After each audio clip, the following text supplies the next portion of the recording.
Today, we'll be taking a look at the pressure sensor on this Whirlpool front-load washing machine.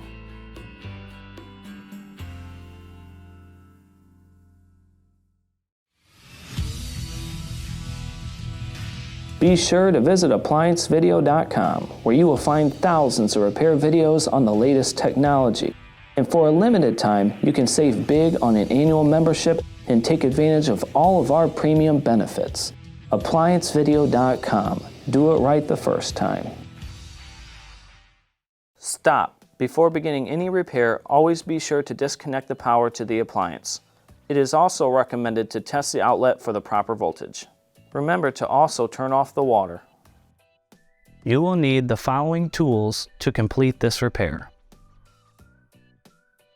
To begin, you must first remove this top panel. Now, in order to do so, on the back here we have 3 1/4-inch screws that have to be removed.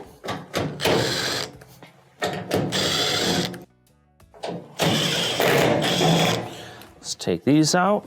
Then, to remove the top panel, you will simply push back, start to lift up, and set it to the side. Now that we have the top removed, we have clear access to our pressure sensor here. Now, the main reason why you'd be replacing your pressure sensor is if it is throwing a pressure sensor error code. This being such a digital unit, if there is something that is messing up in this, usually it likes to tell you. Now, in order to replace it, you're going to have to take off this wiring here. You'll lift up on this tab and pull out. Slide out on the harness, and then you're going to twist the pressure sensor.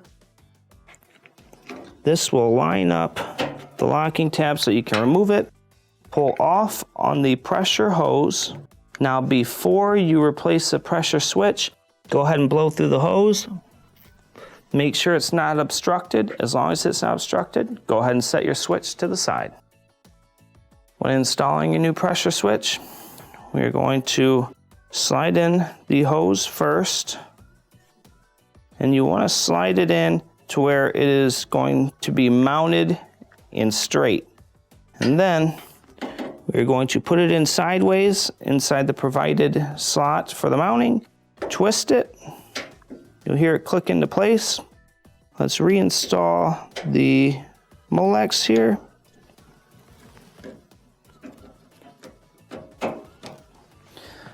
Now we can reinstall the top.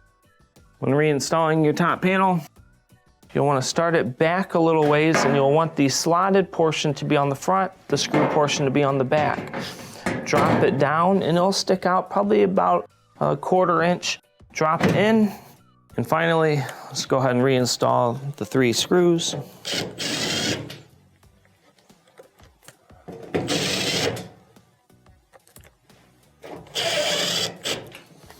And this will complete your repair. Thank you for watching another quality video from ApplianceVideo.com. If you found this video helpful, make sure you click the like and subscribe to our channel.